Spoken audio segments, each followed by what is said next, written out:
No matter what, people will commit to misunderstanding you. What's most important is your commitment to understanding yourself. Hello, you guys. My name is Nkirk Madani, known as NK, and welcome back to Misunderstood. You can bounce back. Today, we are doing a chat about personal appearance and body confidence. I haven't fully dove into this subject, I don't think ever, on the episodes. This has been a topic that's been creeping into my brain recently. And when I say recently, probably in the last few months, because I have gone through a few things with my personal appearance and my body confidence. I really wanted to share some of the thoughts that I've been facing and, of course, try to help someone else who might be experiencing the same. But before we get into it, take some time right now to rate this show 5 stars on Apple and Spotify. Rating the show is extremely important to the success of the show as well as the continuation of the show. I do enjoy bringing you guys weekly episodes and I absolutely want to continue doing so. And every single rating really helps to keep the podcast going. So if you have not already, please take some time right now to rate Misunderstood, this podcast, 5 stars on Spotify, and leave a rating if you feel so inclined as well. Thank you so much. All right, we are in mid-December and I find myself feeling these feelings towards the end of the year. I find myself unfortunately nitpicking my body, nitpicking my skin. I find myself just really in a slump with my personal appearance and my overall body confidence. There's a lot that's happened this year that also contributes to how I feel. Particularly, I had a pretty big injury this year, which really slowed my ability to actually do the movements that I enjoy that usually keep me very active. I really haven't been nearly as active as I wanted to be this year because of it. But not only just my body confidence, my physical appearance as a whole has taken a hit.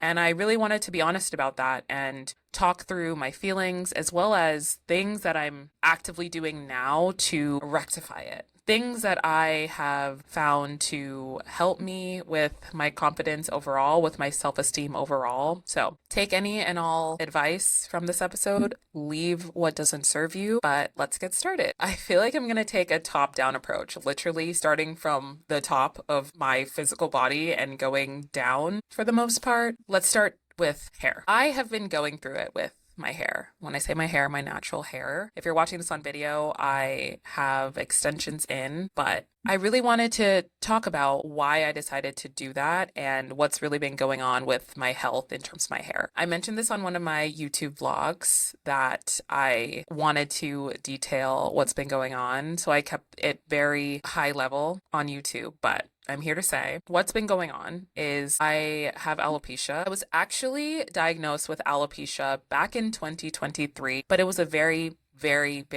mild case. In 2025, it ramped up, which is why it's more of a conversation now and it's more front of mind. And I really wanted to talk about my feelings around it. If you don't know, alopecia is essentially hair loss. Your hair falls out. My hair was falling out at a rapid rate this year, and your confidence just takes the biggest hit when your hair is literally falling out of your head. I mean, I think that is the biggest source of low confidence is hair loss. As women, a lot of our beauty societally is tied to hair. And yes, we know the societal standards of beauty are bullshit, but still, it is part of the conversation. Hair plays a really big role in your overall appearance. Like if I didn't have my extensions on right now, I would look optically so different, and I understand that. As my hair was falling out in the past few months, I had gone to the doctor, I had gone tests, I did the whole run of the mill, but I knew that even though I'm doing all these tests and even though I'm consulting the people who I need to talk to medically, the fact of the matter is hair takes time to grow. Hair takes a lot of time to grow, and I couldn't bear to continue to see my hair deteriorating while I'm actively working to make it healthy again, but I can't physically see it and go out into the world and feel confident. I can't. I tried for months and I couldn't do it. So I decided, even though at the beginning of the year I told myself that I wanted to wear my hair natural for this whole year, that was my goal. And you know what? Sometimes goals change because I felt so low confidence about my natural hair. I needed to essentially put it away. And while I'm home, I make sure to take care of it, moisturize it, scalp massage, do all the things that I know will stimulate growth and keep it healthy. I have not put any heat on my natural hair in almost 2 months. And I'm really happy about that because all of these steps are contributing to positive, healthy hair growth. But in the meantime, I want to be able to feel pretty and I want to be able to feel hot and feel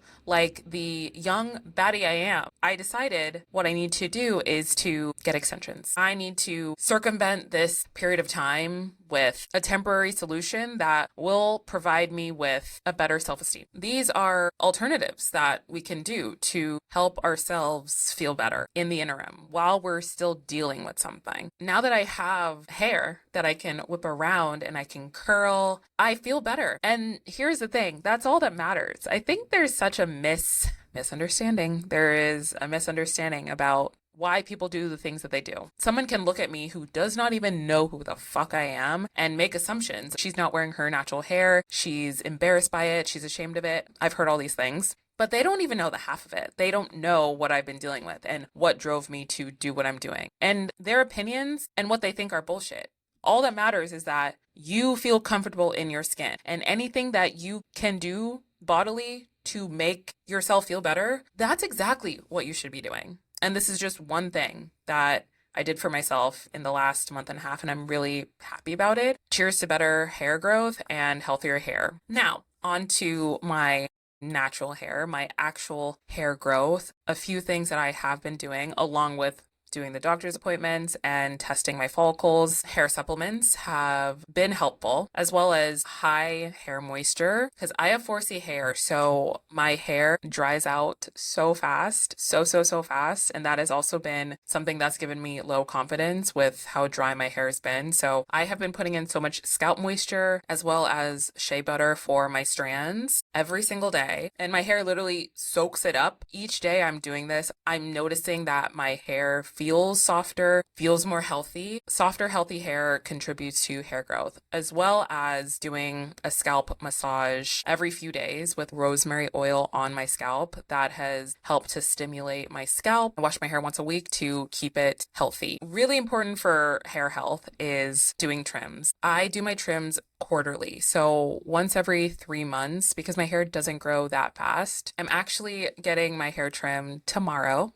And I'm so excited to get my hair trimmed just to see how my hair has grown and progressed since September when I got it trimmed last. But those are just a few things that I have done with my hair to feel a lot more comfortable and a lot more confident with the direction it's going and the overall health of my hair. All right, next I want to talk about skin. First, I want to talk about face skin, and then we'll go to body skin. This is actually a big update. I am back on spironolactone. For people who have been watching my YouTube vlog since a year and a half ago, I had a really bad bout of acne in 2024. And at the end of 2024, I was prescribed spironolactone. I took it for 3 months. My skin literally cleared up so beautifully. And then it came back.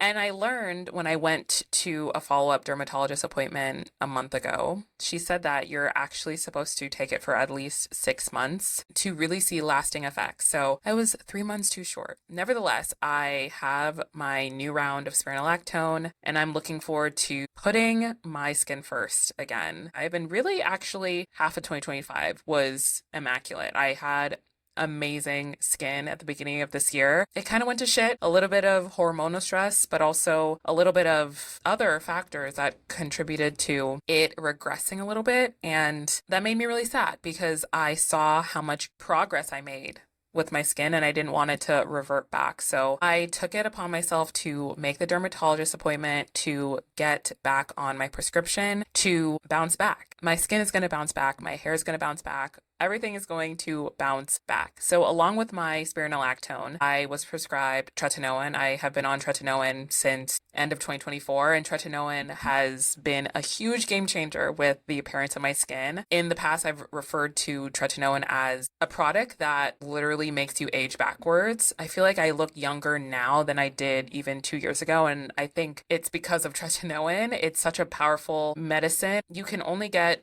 both spironolactone and tretinoin through a doctor's order. You can't just go into a store and pick these up. So make a dermatologist appointment if you are insecure or have low self-esteem about your skin. That's their job, to help you feel more confident about your skin. And I'm really happy that I made that appointment and that I'm back on track to getting my skin health better. The other items I've been using for my skin that have helped with the overall look of my skin is vitamin C serum, which has helped with the brightness of my skin. I've been using vitamin C now for almost 2 years every single day, and my skin quite literally glows from within. One of my friends has paid me that compliment so much, which I appreciate. I tell her it is because of vitamin C serum. I use it every single morning. Been using it literally for 2 years. The glow is unreal. Even when I am stripped down and literally not wearing an ounce of makeup, my skin is glowing, and it is because of how consistent I've been with specifically vitamin C serum. And if you don't know, vitamin C serum acts to brighten your skin. And if you use it enough, i.e. use it for 2 years, you're gonna see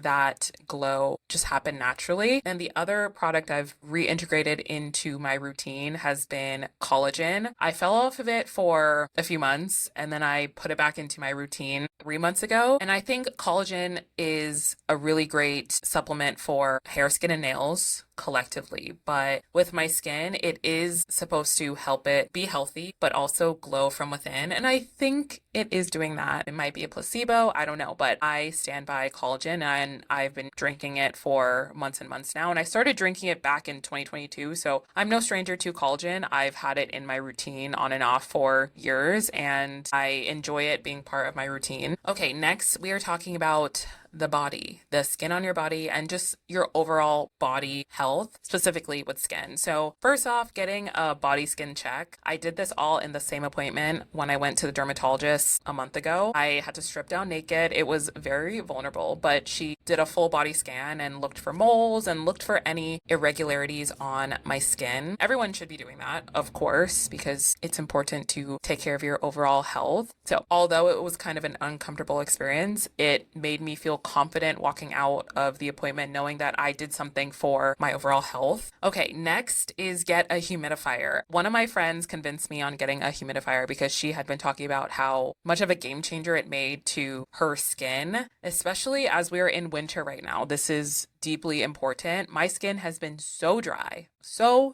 dry. Even with my very detailed skin care routine, my skin is deeply dry, and it's really dry because I'm using tretinoin, which tretinoin dries you out, and also spironolactone dries you out from within. Along with the skincare I'm doing, I need something extra, so I got a humidifier. It's in my room and it's on constantly, and the humidifier is putting moisture back into the air where the winter is stripping the moisture from the air because it's cold.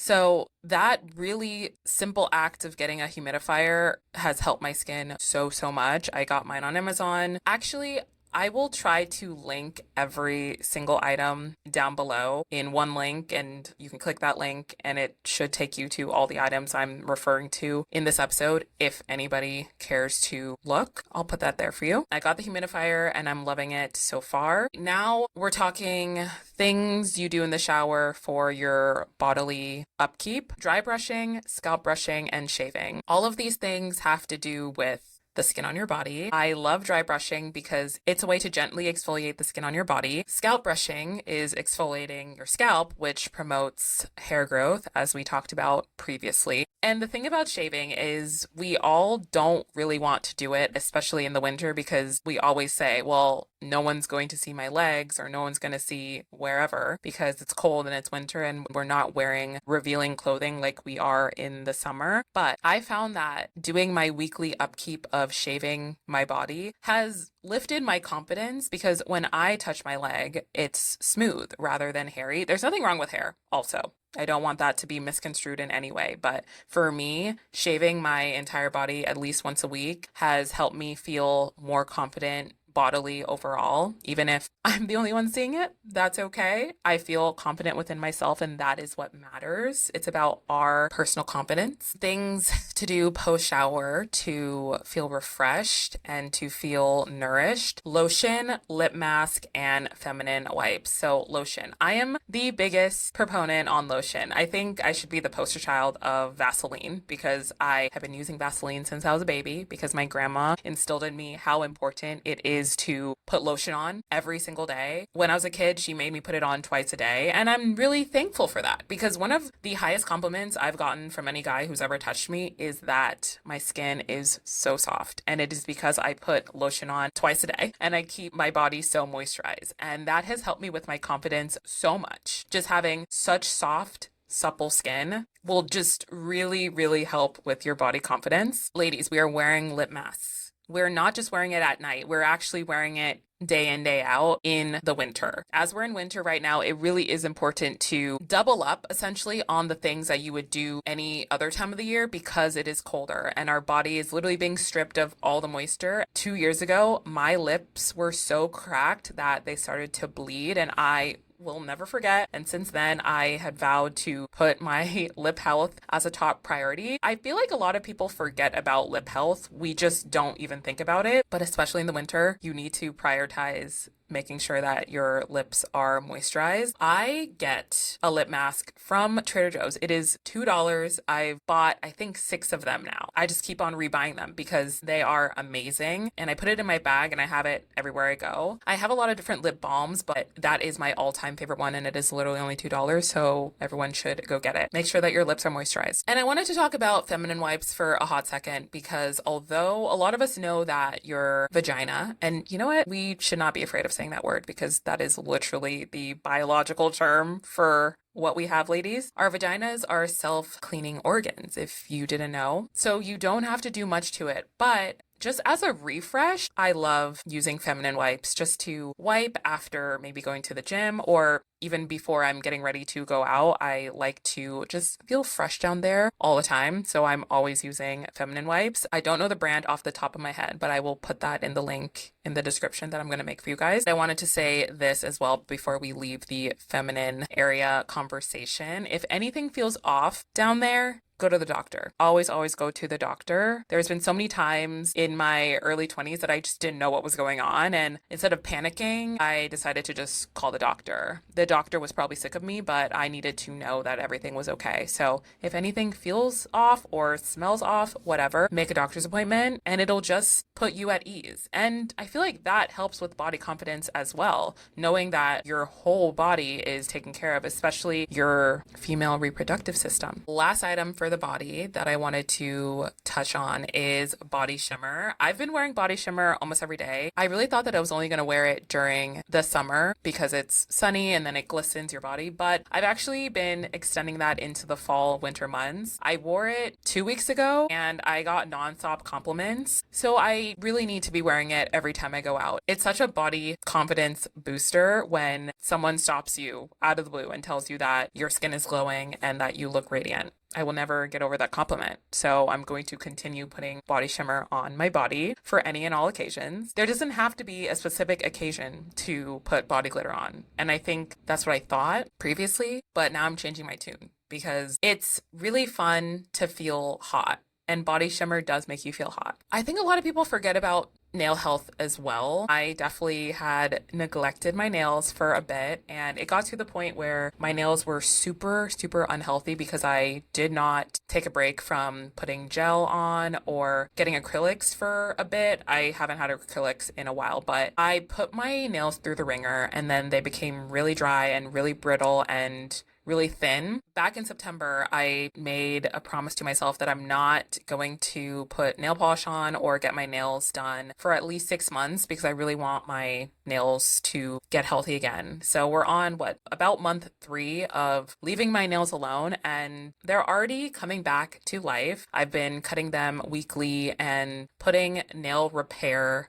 ointment on, that has really, really, really helped with the overall look of my nails. And they are so much healthier than how they were back in September. So I already know that I'm doing the right thing. I do also want to talk about eye health. This one you might not think of. You might not think of how this affects your overall confidence. But for me, it did. I felt myself squinting a lot when I worked on my computer. If you guys don't know, I am a full-time content creator. So I use my computer every single day, many, many, many hours of the day. And my eyes felt very heavy and uncomfortable. So I made an appointment at Warby Parker. We did a whole eye check. I have 20/20 vision, not to brag, but I have 20/20 vision. But I do have astigmatism that I did not know I had. So they prescribed me some progressives, which are essentially only for a specific use. I am not supposed to wear them all the time. I'm only supposed to wear them when I am working on my computer and when I'm reading a book, which I can absolutely do. I mean, I wear these all the time. If you're on video, you can see this, but I wear my blue light glasses all the time because I actually just like the look of them. But now that I have those prescription glasses, I just feel more confident with the work I'm doing as well. It has helped me feel a lot more confident with knowing that I'm not straining my eyes further. All right, now it's time to talk about the body. Really, really wanted to dive into this head first with you guys. First off, I have been really struggling with my body weight. Before I go further, maybe I'll just say right here, right now, if anybody is triggered by the topic of weight, anything related to body weight, losing weight, kindly ask you to maybe skip, I'll just say 10 minutes of this chat. I don't know how long it's going to be honest, because I'm recording it right now, but just skip a little ahead. My weight has been fluctuating quite a bit. The two main reasons I think my body weight is fluctuating as much as it is because I am eating a lot more unhealthy snacks because I've been really stressed out. And also I'm not moving as much as I used to because, as we said previously, I am injured. So I have just felt very low confidence recently in terms of how my body looks. There are certain clothes that aren't fitting the way it's usually fitting, and that has caused me just a lot of stress. Hey guys, we are back. A little bit of a different background. I had to come home a little quickly, but we're continuing on with the body chat portion of this episode. And here's the thing. I know what I have to do to improve in this aspect of my life and to feel better. One of which is eating less processed foods. I miss cooking. I haven't cooked in a bit because, again, I've been stressed. I've been working a ton and I've just been microwaving things or eating out, but I want to return to cooking again. So I actually went grocery shopping this morning. I haven't been grocery shopping in 3 weeks, which is so unlike me. But like I said, this is just a season of high stress. And I know that for me. So understand your seasons of stress. And again, like I said at the beginning of this episode, we are in a season of change. We are going from the happier months of the year to literally the most sad and depressing months of the year. So that can leave anybody feeling just off in general. And even if you're not stressed about work, it's okay to feel very slumped and feel not yourself during this time of year. We're all essentially going into hibernation, and with that comes some sadness and some slumped feeling. So it's okay to be feeling negative feelings about your body as long as we turn that around, which is exactly what this episode is here for. And on to movement. I'm so happy to say that I am in physical therapy. Your girl is finally in physical therapy. I had my first physical therapy session on December 1st, and I am feeling so much happier and more positive around the game plan for my knee. If you guys are new here, just a reminder, I partially tore my meniscus in my right knee back in June, and we are rehabbing our injury so that we can get back to full function of my knee and be able to run and do all the things I used to do before I got injured. So very, very thankful that I am in physical therapy now. My physical therapist is really, really good at what he does. Okay, also, I have to say this. Tell me why. Tell me why. Like I said, he's very professional, so this is nothing against him. He's doing a great job. Me, being just a girl, why am I getting flustered while he's stretching me and he has to put his hands on my hips and he has to twist my body in ways that, again, this is his literal job. He's a professional. I understand that, but I am just a girl who hasn't been touched by a man in a bit. Yeah, I was feeling flustered in that session. Mind you, I literally have 9 more sessions with this guy, so I'll check back in at the end of the month to let you know how that's been going. But I digress. I'm very happy that I'm in physical therapy and I have the right tools and the resources and the program set in place to get back into movement. I've just been so sad because movement means a lot to me. I am a very active person, so the fact that I literally had to be almost dormant for half of the year has just really sucked. And it's important to talk about it. It's important to be upfront about the things that we're sad about and the things that aren't ideal. This is not an ideal situation, but I'm doing everything in my power to improve. And most of you who are listening to this are probably not dealing with a partial knee tear. But if you are feeling kind of slumped and a little bit down in the dumps with your movement journey, I get it. I truly do. I am literally right there with you. But what I'll say, especially as we're in winter right now, this is also not the most ideal time to work out. We don't have a lot of motivation in the winter to leave our apartments. I get it. But if you can, go to the gym and start a routine with the gym. And I'm talking minimal, 30 minutes max. This morning, I went to the gym for all of 15 minutes to do my exercises my PT guy gave me, and I left. I was there for 15 minutes, so short. Didn't do much, but I did what I had to do. Any type of movement that can make you feel better, that's what you do. You don't need to do a whole full body circuit workout to feel like you're accomplished. Just do the bare minimum. But at least you're doing something that's better than sitting on your butt. And if you don't have a gym in your apartment building or in your home, if you don't have it close by, and if you really don't want to go outside, again, I get it, get a walking pad. I had a walking pad back at my old apartment and I used it quite often. I highly recommend it. A walking pad is so helpful for getting that movement in, and I was able to hit 10,000 steps pretty regularly simply because I had the walking pad. I wasn't even hitting the 10,000 steps without the walking pad. So that's just my opinion on getting a walking pad. I think it's definitely worth it. Amazon has a ton. Mine was $150, which I think was pretty standard for a good walking pad. Just something to think about. I would also invest in some lighter weights, probably 10 pounds max. I used to also have weights in my old apartment. I found myself doing the YouTube 15-minute workouts with body weight, but then also adding in some weights to get some tension in my body. And strength training is so good for the body, really good for your brain as well. It sends really healthy chemicals to your brain and overall just makes you feel better. And strength training helps with toning your body. So as we're talking about body confidence, toning my body helped me so much with how I feel about myself. My body is pretty toned, and it's because I've put in countless hours at the gym over many, many years to get it here. So I am thankful for that. If you are looking for some strength training exercises, I highly suggest just looking it up on YouTube. There's so much free resource out there. And last but not least, I want to talk about overall well-being. So these are the catch-all topics that don't fall into really anything I previously said. So the first thing I want to talk about is AG1. I love my AG1. It's athletic greens, which is essentially a greens powder that I put into a cup of water every single morning, and you're supposed to drink that first out of anything else you consume, and it's really to kickstart your day. There's a lot of probiotics, magnesium. There's a ton of different really beneficial things in the AG1. I've been using it ever since I moved to New York. I bought it, I think, the first month of living here. So I've used AG1 for almost 3 years. So this is coming from a girl who's used it for a very long time. I'm speaking from real experience, real lived experience. I truly feel like it has helped me feel a lot more balanced in my life. It's helped me sleep better. It's helped me have more energy. I think it's great. Yes, it is a little pricey. I think it's now $90 a month. But when you think about it, that's for 30-day serving. That's cheaper than your cup of coffee.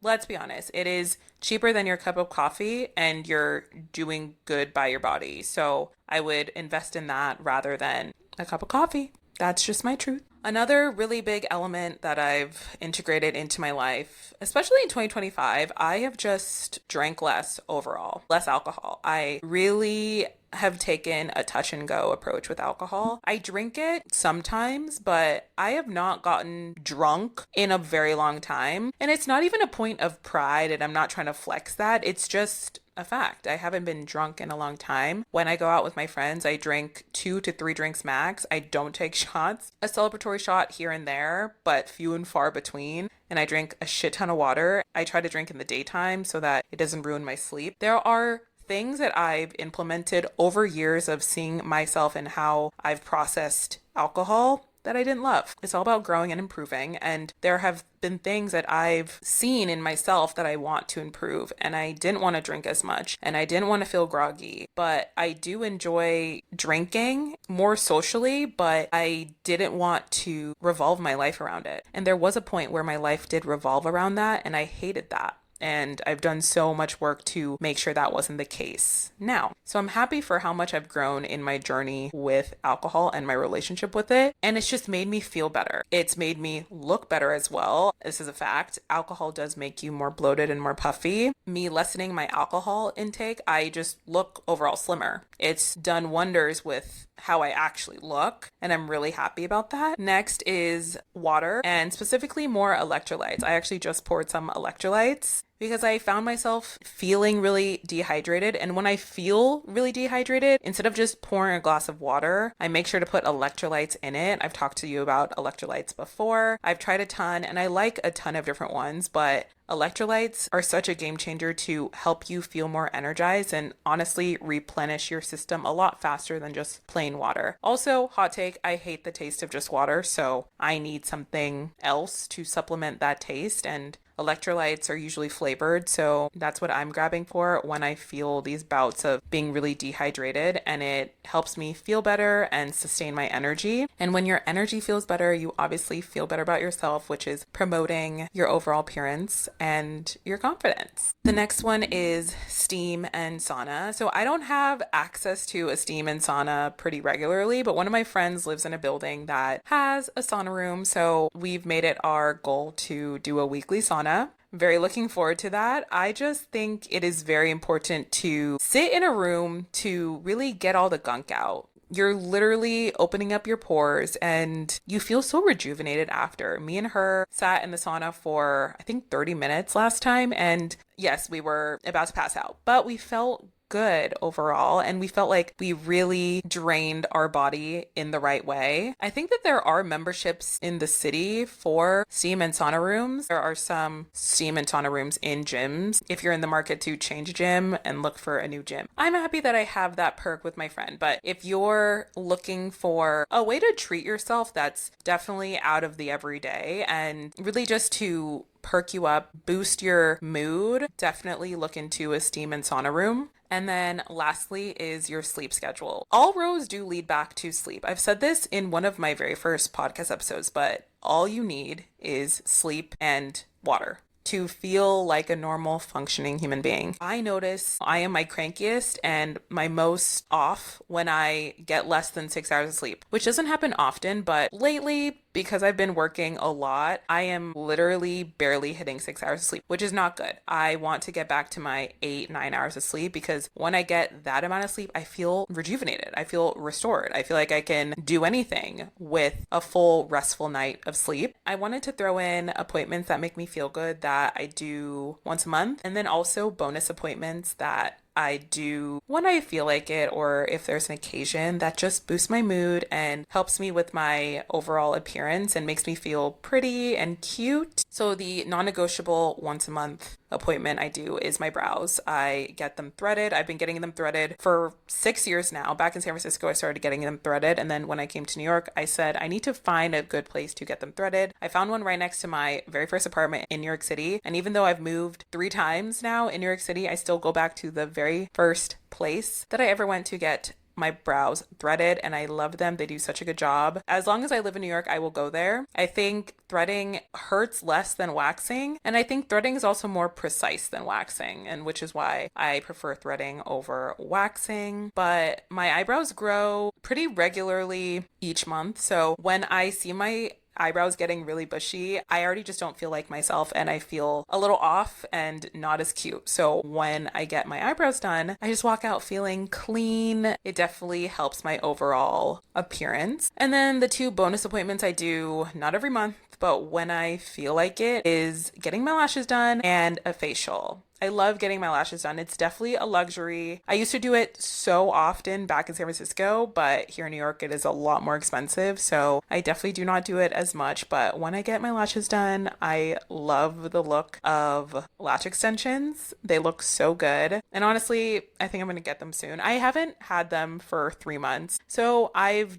taken the approach of doing them, letting them all fall off, waiting maybe 2 months and then doing them again. So I would say I probably do lashes quarterly. And then with facials, I haven't had a facial. Oh my gosh, I haven't had a facial since January, which is a little long. I also want to try to do facials quarterly. Facials are also pricey, but I think it's really important to prioritize your skin health. And yes, at the beginning of this episode, we talked about the at-home ways to take care of your skin, but it's nice to get that professional level look into your skin because they literally take a magnifying glass onto your face and look at everything, things that we can't see, and they're able to provide more resources for you. So honestly, I need to book a facial. This is honestly just inspiring me to book a facial. So like I said at the beginning of this episode, we are talking about bouncing back. There are so many ways that we feel like we've regressed and we feel like we're in a slump essentially, and we don't know how to get out of it. How we look, although that is only a little snippet of who we are as a person, how we look does impact how we feel. And if there's any way that we can take charge and make sure that we're putting our best foot forward for ourselves to feel more confident, to feel more self-assured, and to have a better self-esteem, that is exactly what we should be doing. So I really hope that all of these tips and advice helped in some way to let you know that you, in fact, can bounce back. And with that, thank you guys so much for listening to another episode of Misunderstood. Remember to rate this show 5 stars on Apple and Spotify and follow it wherever you are listening. Join our Geneva group chat. It is always linked in the description of every single podcast episode. Hang out with me on my other socials, TikTok, YouTube, Instagram, and Pinterest at NK Madani. And I will talk to you guys in my next one.